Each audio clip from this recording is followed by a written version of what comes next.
We are just one more sleep away from the start of Wild Card Weekend. What a show, what a weekend that we have planned for the NFL, where playoff teams, playoff hopes are still alive for 14 teams looking to make it inside of the postseason. Hello, everyone. Welcome to a brand new episode of Time2Football. My name is Hassan Khan, the host of the channel that we like to call Time2Football. Glad you guys are able to join us on this wonderful, marvelous Friday morning. Hey, it's the end of the week.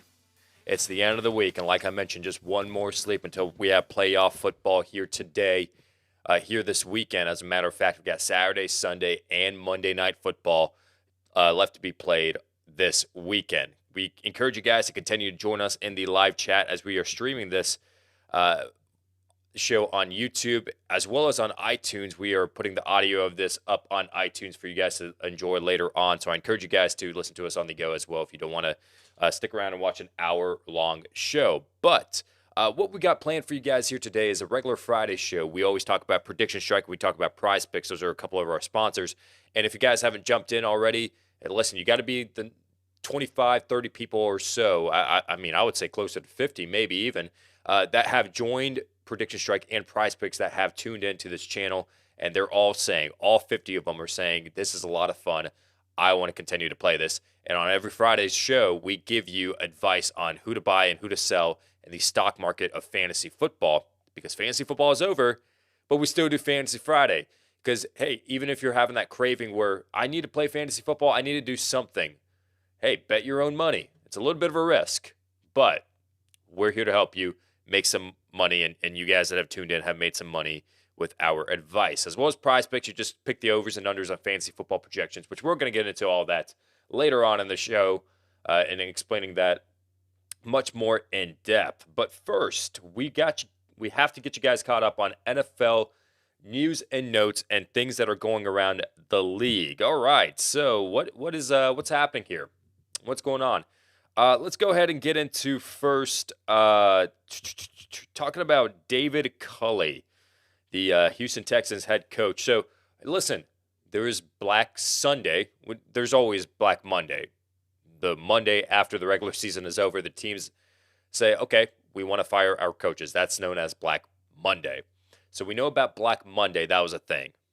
But the day prior to that, there was a Black Sunday when Vic Fangio got fired of the Denver Broncos.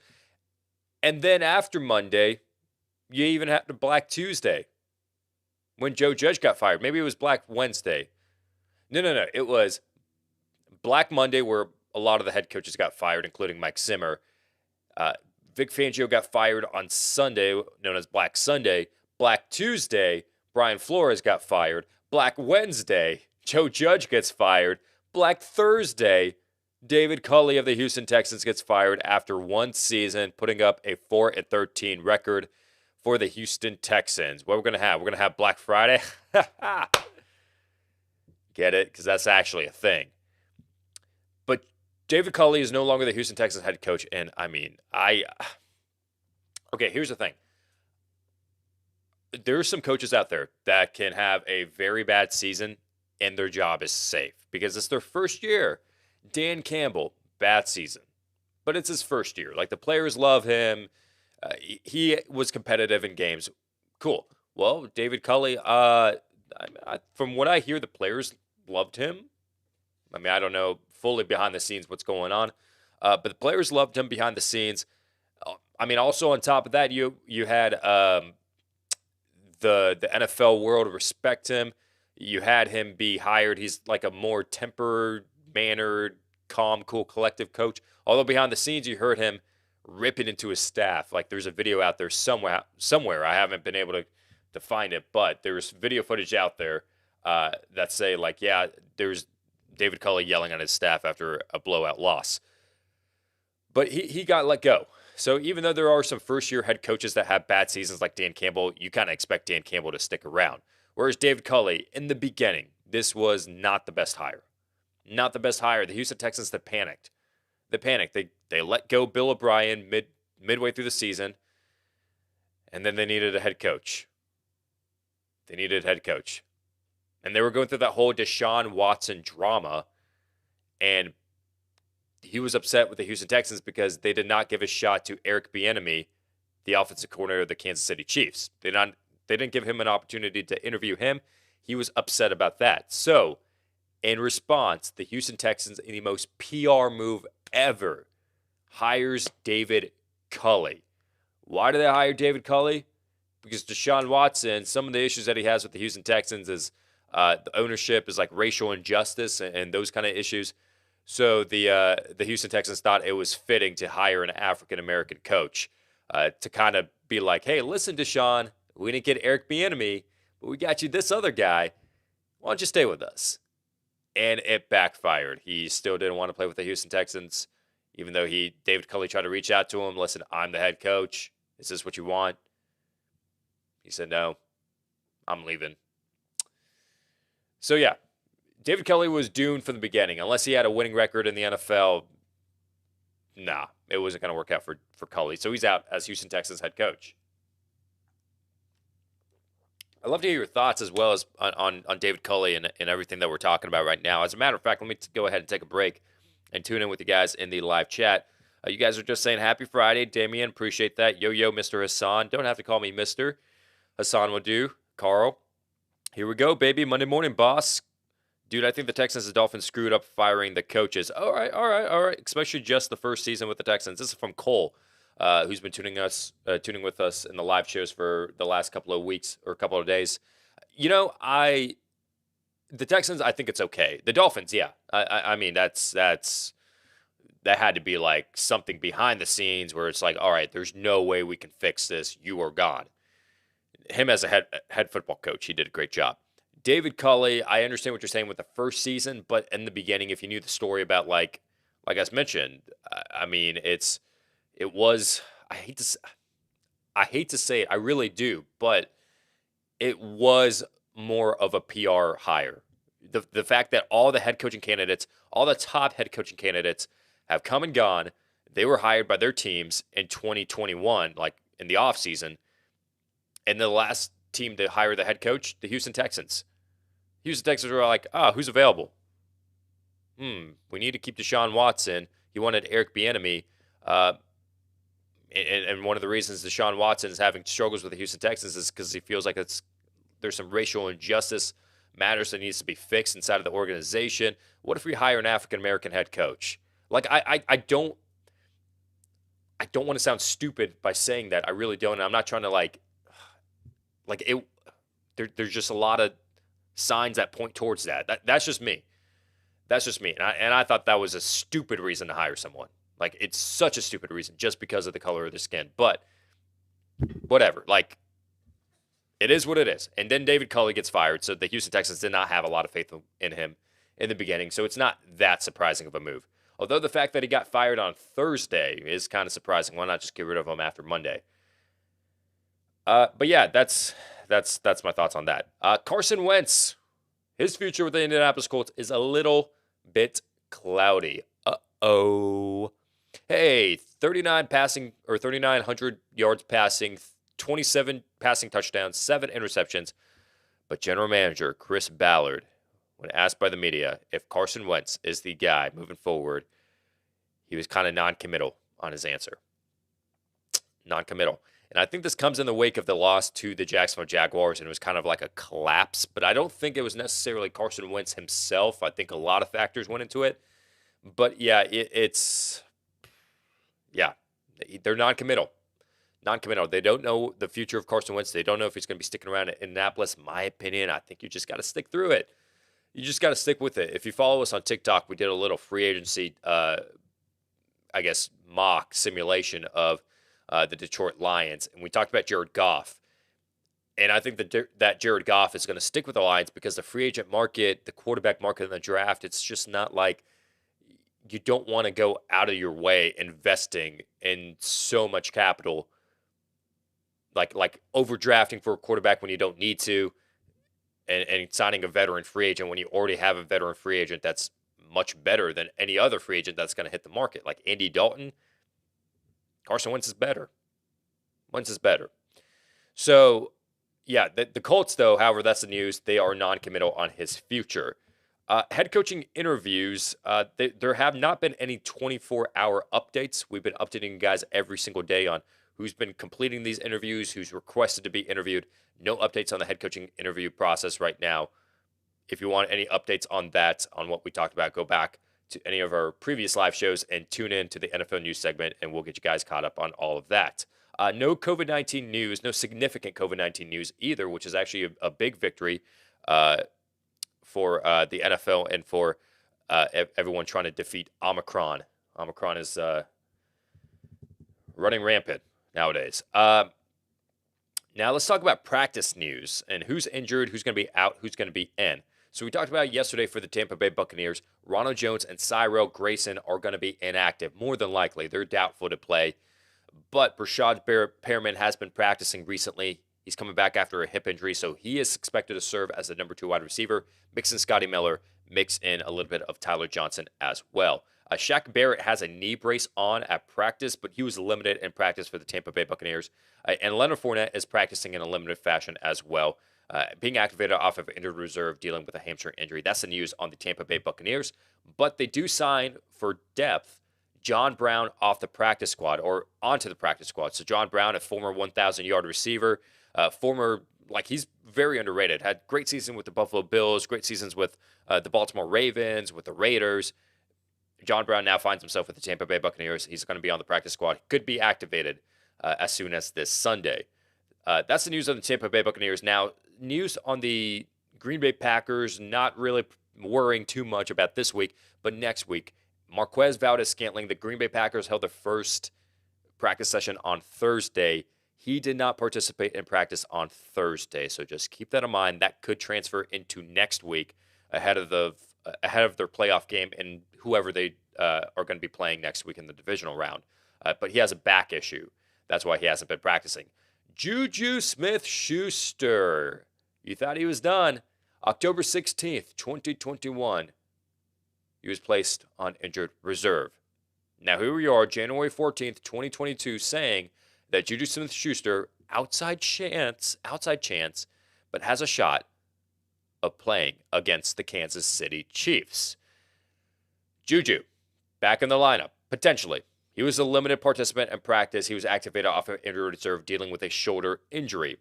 T. Higgins for the Cincinnati Bengals has a foot injury, has been limited in practice, but he is expected to play for the Bengals this weekend.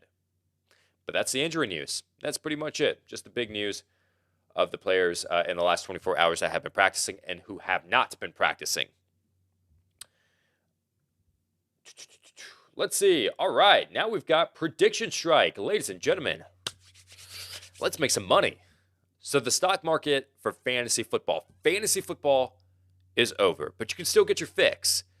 If you invest in players like it's the stock market, if you think a player is going to do really well for the short term, for the long term, you can buy shares of them.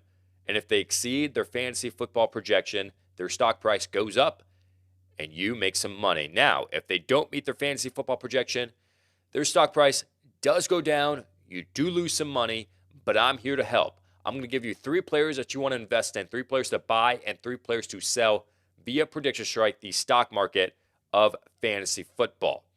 So we're going to start off with first the 3 players that you need to buy and invest in. The first player, we've been talking about the Tampa Bay Buccaneers and how they're dealing with so many injuries at the wide receiver position especially, and in comes Brashad Perriman. Cyril Grayson was a must-buy last week. He got injured, so unfortunately for him, it did not work out. He's going to be out for this game. And the number 2 wide receiver, potentially, more than likely, is going to be Brashad Perriman, a former first-round pick. $1.59 a share. He's up 15% because people are buying in on Brashad Perriman. They expect him to take off. And if you look at the analysis, yeah, Grayson is doubtful to play. Perriman in return to practice could serve as the number 2 receiver. Invest, but not that much. And let me explain. Scotty Miller or Tyler Johnson could break out as well. We expect Perriman to be the number 2 wide receiver, but you never know. So that's why, hey, if I'm thinking about buying 15, 20 shares of Perriman, maybe I should tone that down to maybe just 5 or 10 shares. Maybe I won't make that much money, but still, like, it's better to be safe than sorry.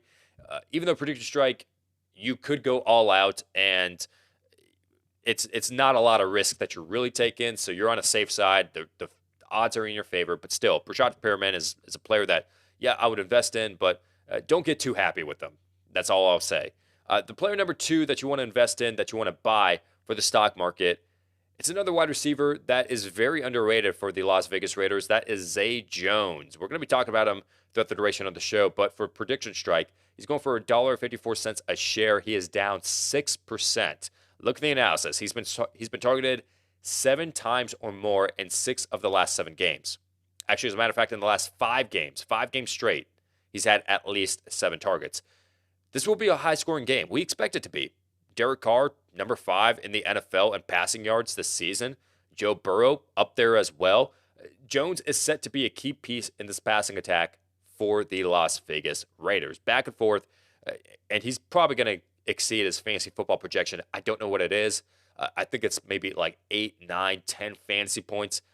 But I'm going to go ahead and say, yeah, he has a good chance of exceeding that, and he should be good to go this weekend. And the last player that you want to buy, he doesn't play this weekend, but while people are forgetting about him, people don't really know about him, and his price may drop because people want to go ahead and sell him. A.J. Dillon. I would just go ahead and prepare for the divisional round of the playoffs because you can never be too early. But A.J. Dillon is a player that I want to go ahead and invest in. He's going for $2.88 a share. He's gotten plenty of work recently mixed in with Aaron Jones, I would say like in the last month or so.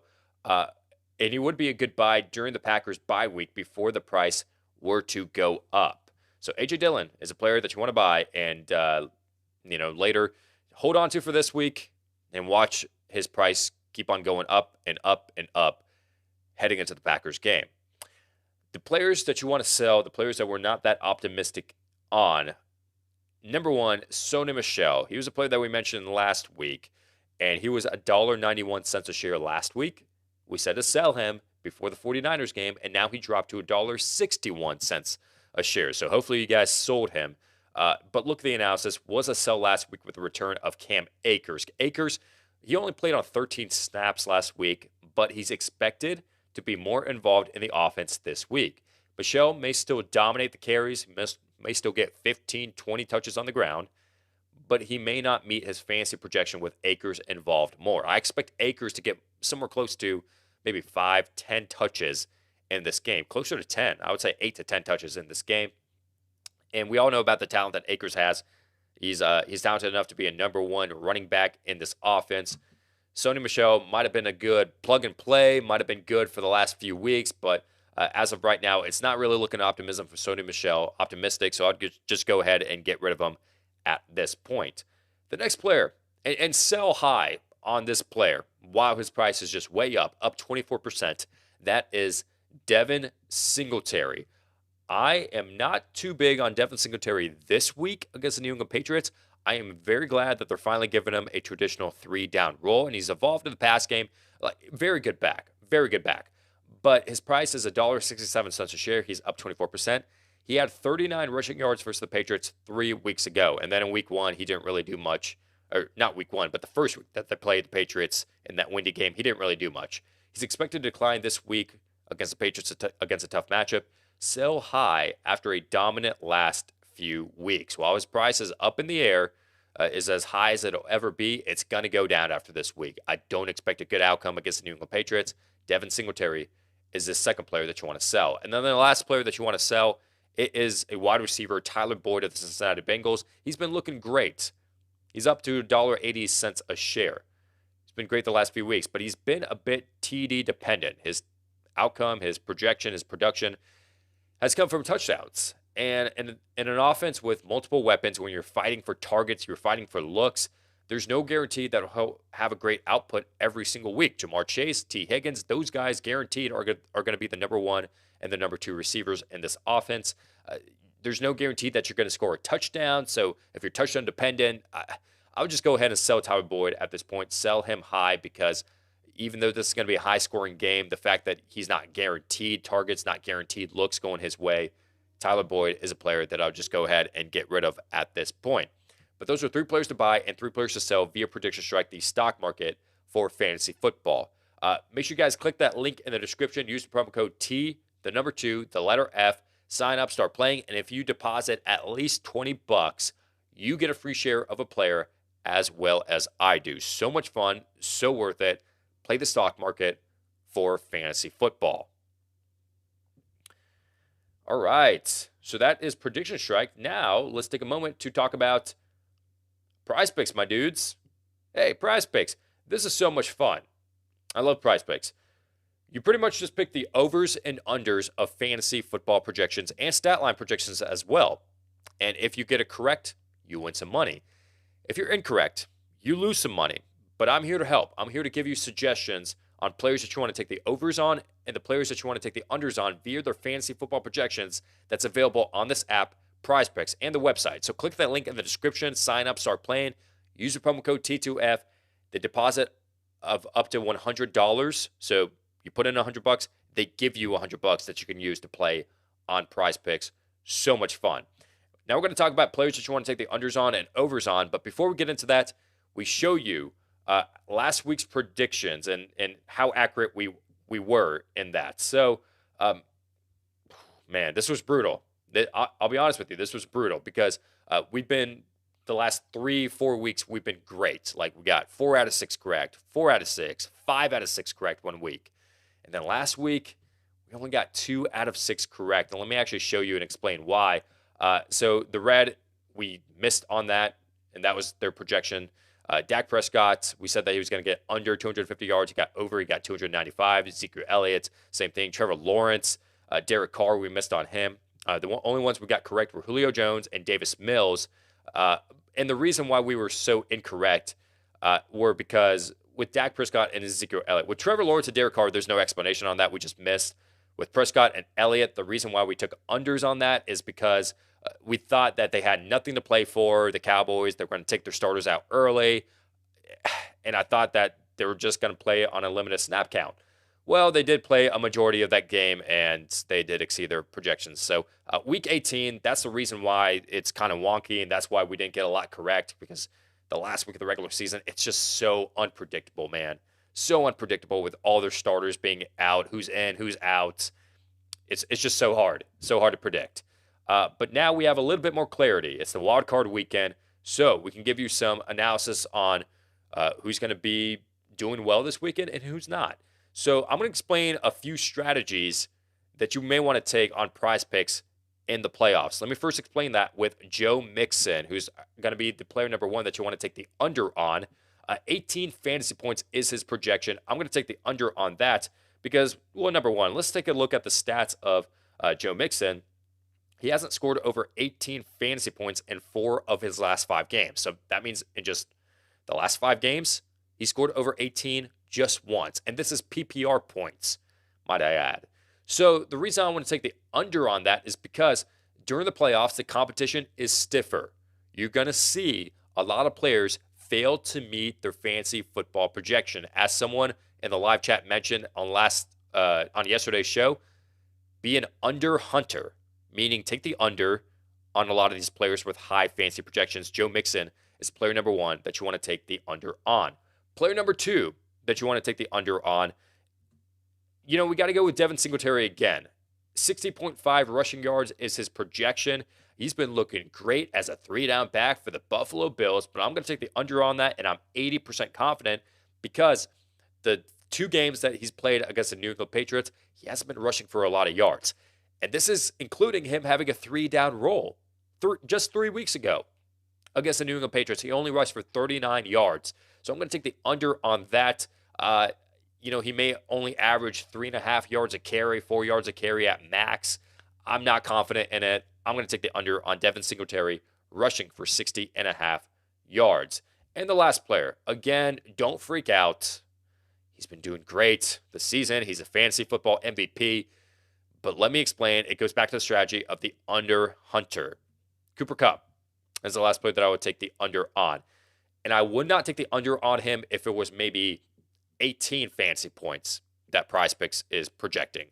But since it's 24 fantasy points, hey, there are some quarterbacks out there that won't even get to 24 fantasy points this weekend. So I'm going to go ahead and take the under on Cooper Kupp. Listen, 10 receptions for 100 yards. That's a Cooper Kupp stat line, right? That still wouldn't be enough to get to 24 fantasy points. Even if it's 8 receptions for 90 yards and a touchdown, that still wouldn't be enough to reach 24 fantasy points. So Cooper Kupp could have a very good day, but still not meets that 24 fantasy points. Now, I'm only 70% confident just because it's Cooper freaking Kupp. Like, he's just been so good this season. He could exceed that. But I'm confident that Cooper Kupp does not meet that 24 fantasy point projection. The three players you want to take the overs on, let's talk about a couple of Las Vegas Raiders players. The first one being Zay Jones. Zay Jones is projected at 9 fantasy points on PrizePicks. This is PPR, might I add. And we talked about the targets of Zay Jones, 7 targets or more in the last 5 games. If he goes 5 for 7 for 40 yards, he meets that. 4 out of 7 for 50 yards. He meets 9 fantasy points. He's going to be heavily involved. This is going to be a high passing game. I am confident in Zay Jones getting over 9 fantasy points this week. And then the last player that you want to go ahead and take the over on, actually we got 2 more. The last Raiders player I want to mention, Bryan Edwards. Now, I'm not that confident in this. 70% confident that he's going to exceed 20.5 receiving yards. Now, 20 receiving yards, that's not hard to top. It's not. But when Darren Waller, Zay Jones, and Hunter Renfrow are ahead of you in the depth chart, you're going to be the number 4 receiver. Maybe even Josh Jacobs is going to be ahead of you. That, in the sense, it's kind of leaving me a little bit high and dry. But I do want to mention Bryan Edwards as an over, as an option for you guys that, listen, he's not being projected a lot of fancy points, so you may want to consider it. 20 receiving yards, not a big number, may want to consider it. And then the last player that we want to mention that you want to take the over on via PrizePicks is going to have to be Pat Freiermuth. 7 fancy points is his projection. Now, I went ahead on my own, took the over on Pat Freiermuth last week, that he was going to get 7 fantasy points. I didn't mention it on the show, but just my own personal sake before the Sunday's game, I projected that he would get over 7 fantasy points, and he did. Actually, as a matter of fact, he got over 7 fantasy points in the last 5 games. Now, last week, he did have to go into overtime for him to exceed that, but still, like, I'm confident that Pat Freiermuth in a game where it's going to be high scoring, I wouldn't say high scoring, but maybe the Pittsburgh Steelers are going to be playing from behind. You're going to pass the ball a lot. Pat Freiermuth is going to be underneath.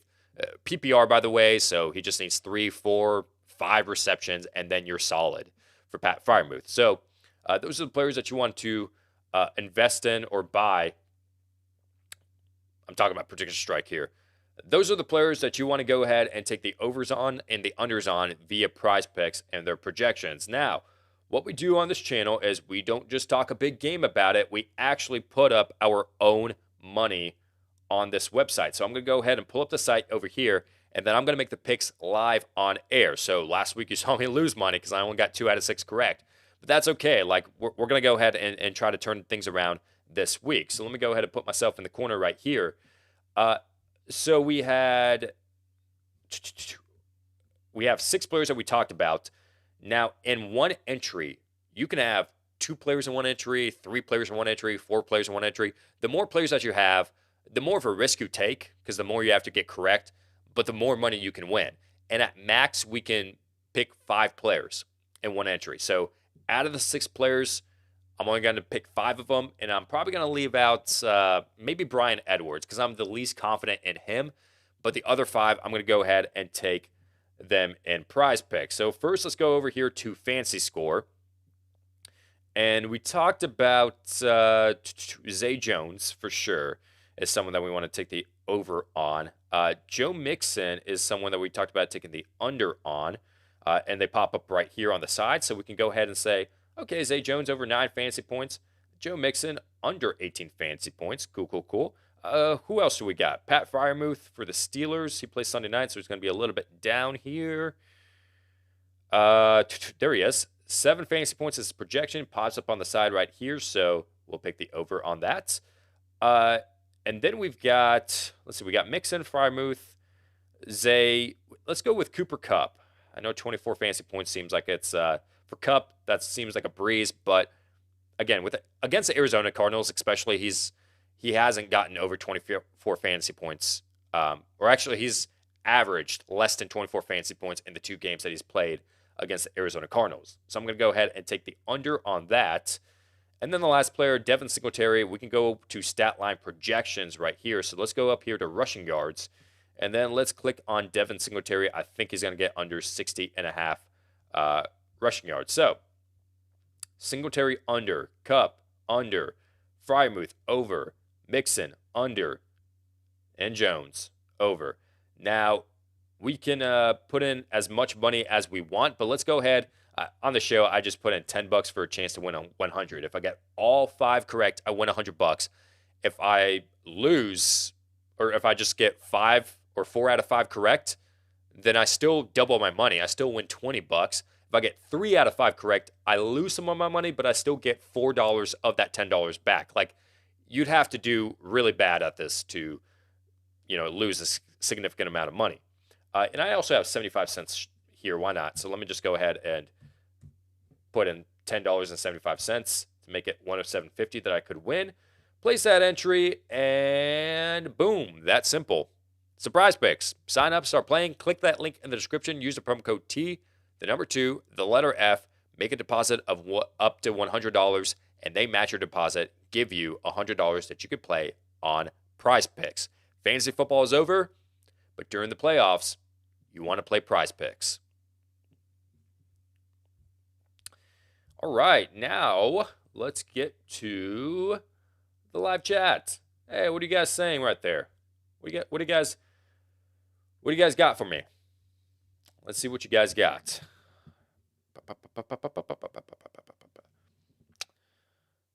I have asked you earlier in the year, who's your dark horse, and you answered the 49ers. Are they still your pick after we know the teams in the race? Thanks for all the fantasy knowledge during the season. This is from Steven Sock. Yeah. The 49ers, dude, I'll be honest with you. I thought the Saints were going to make the playoffs, to be honest. I do have them losing to the Cowboys this weekend. I think my number 2 team was the Cincinnati Bengals, and then when they beat the Kansas City Chiefs, I thought to myself, okay, they're not a dark horse contender anymore. Like, they're one of the favorites in the AFC, I would say. Like, if they can beat the Chiefs, they can beat anyone in the AFC. So are the 49ers still my dark horse Super Bowl contenders? Yeah. I mean, okay, so let's look at the dark horse. I don't consider the Bengals to be a dark horse anymore. Just because they beat the Chiefs, I'm going to rule them out. That would be the obvious answer, I feel like. But in that pool of people that could be dark horse Super Bowl contenders, you've got the 49ers, you've got the Raiders, you've got, I'm just naming wild card teams. The Eagles, the Steelers, Cardinals. I know Cardinals are more of like a favorite, I guess. The Patriots could be a dark horse. Yeah, I'd say out of those teams, probably the 49ers. I lean in towards the 49ers. The 49ers or the Patriots. But yeah, I like the 49ers as a dark horse. If they beat the Cowboys, I'd be like, oh, that's kind of a surprise, but not really. Not really. Do the Eagles have a chance now against the Bucks? This is what Cole was asking. With all the injuries, man, I still say no. I think the Buccaneers are going to win. I just think that the Eagles are they rely on the rushing attack a lot, and the Buccaneers' run defense has been really good. Now, I think this game is going to be closer because I think the Eagles they only lost by 6 points, I want to say, the last time they faced earlier this season. But I do think that the Buccaneers are the favorites to win in this game. Zach saying, I think the Eagles have a great chance.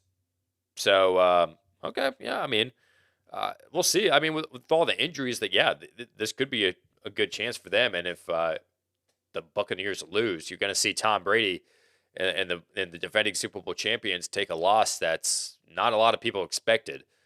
But yeah, the Eagles, I hope they do put up a good fight, and let's see what they do this weekend. Steven Sock, if you had to choose what underdog team may pull up the upset this week, if you go back and watch our weekly picks video that we came out with yesterday, I have the Patriots actually pulling off the upset against the Bills. I know that's not what Cole wants to hear. I think Cole is a Bills fan, if I'm not mistaken. But I think the Patriots in cold weather, the climate, Bill Belichick, it's hard to beat them twice. So I think the Patriots got this one against the Buffalo Bills. But if the Bills win, obviously, I'm not going to be like, oh my gosh, I thought the Patriots were going to win. No, like the Bills are favorites to win in this game. But yeah, that's my underdog team. And then I was kind of leaning back and forth between the 49ers and the Cowboys, but I'm going to give it to the Cowboys.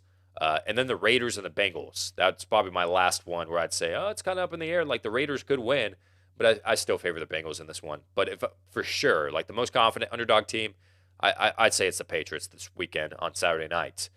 Uh, Cole saying, haha, big time Bills guy, but live in Boston, so I'm behind enemy lines. Oh, it's tough, man. It's tough. I know some people like Sean Landry, who's joined the show. Actually, he's a Saints fan, and for the longest time, he's lived in Atlanta. Yeah, there's a lot of people. There's a lot of people. Actually, as a matter of fact, I don't know if Boston is kind of like this. Like if it's a city where it's um, like a hub for people to, not that kind of hub, man, not that kind of hub. It's a hub for people from all over the place to come in, and it's very diverse because people just work there or live there for like work opportunities, whatever. I know Atlanta is one of those places. Like I know that Georgia, and that's where I live, like Atlanta area. I know Georgia, people think of that and they're thinking about it like, oh, my name is Madison Johnson. I committed to the University of Georgia. Go Dogs. You seen those TikToks? I know people think it's like, it's just kind of Southern. And some people, like some of it is. Like a lot of it is actually. If you get outside of Atlanta, it's all like farms everywhere. But like Atlanta is like a spot where it's very diverse and a lot of people come in and a lot of people just move there for, work reasons and living situations and all that stuff. So there's fans from everywhere. Like it's so hard to find like loyal Falcons fans. It really is. There's a lot of them out there, but you're going to see a lot of like Patriots fans and Saints fans and fans of other teams. And you're like, what the heck? Why are you a fan of? Oh, I'm from Boston. Oh, that makes sense. So I don't know if Boston is kind of the same way. They have a Bills bar, and I'm going there Saturday, so it's not too bad. Okay, all right. I mean, I'm glad that they have a bar that's dedicated to your fan base. I love that. So tickets for the Bills game are going for the 25, $30 because it's going to be so cold outside.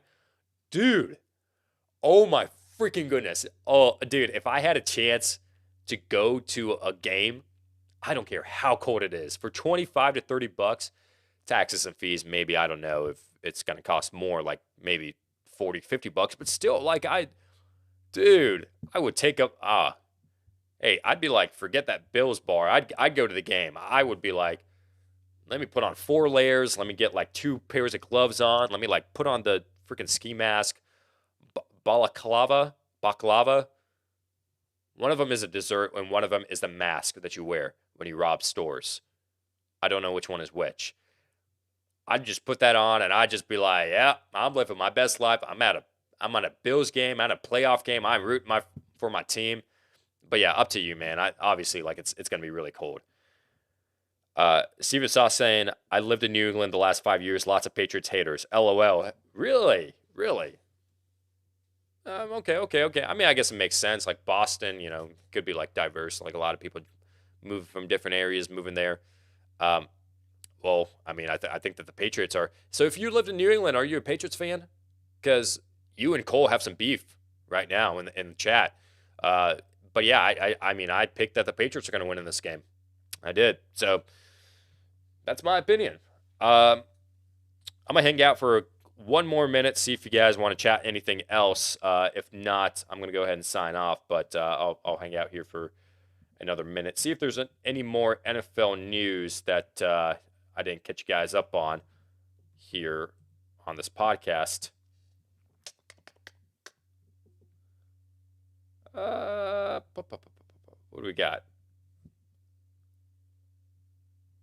So Najee Harris is dealing with an elbow injury, huh? Oh, he's expected to practice on Friday. Okay. Joe Judge, truly grateful for opportunity to coach. Okay, let's read his quote. Why not? Why not?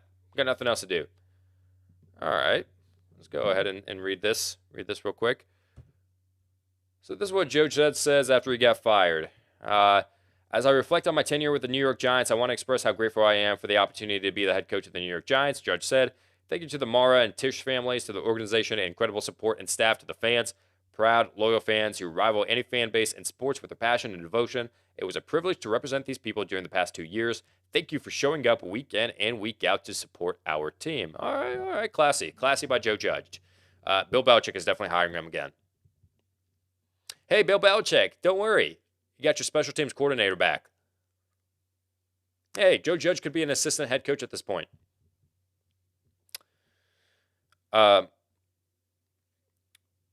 Steven saying, I moved from Cleveland, so Browns fan. Okay, makes sense. Is the Philly defense all healthy? To my knowledge, yes. I think last week it was a little bit of a cluster F because of COVID-19, because of Avonte Maddox, Alex Singleton, all these guys, like they were dealing with COVID-19 and they were out and they just looked terrible against like the Dallas Cowboys third string offense. But I think they're good. Philly did have a lot of defensive injuries, but I think that they're fine as a matter of fact. But I don't think they're really dealing with anything at this point. I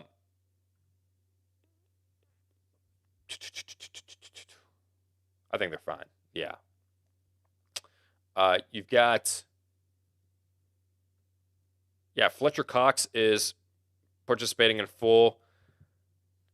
You're good. Eagles defense is good. Boston Scott is healthy, right? Yeah, he had COVID-19 last week, and he is good to go. So it's going to be either the Miles Sanders show and Boston Scott show or Boston Scott and Jordan Howard show. We don't know for sure, but Boston Scott for sure will be playing in this game. I'm going to go ahead and sign off right here. I appreciate you guys joining us for this episode of Time to Football. Whoops. And thank you so much for making this show possible and really tuning in and giving your support Monday through Friday. The PrizePicks video, if you guys are interested in that, again, this is so much fun. If you want that fantasy football fix, I'm telling you, bet responsibly. But, like, if you can give up maybe like $20, $30 total, just go ahead and make your predictions, and you can win some serious cash on PrizePicks. With all that said, thank you guys so much for joining in, and enjoy Wild Card Weekend. See you guys.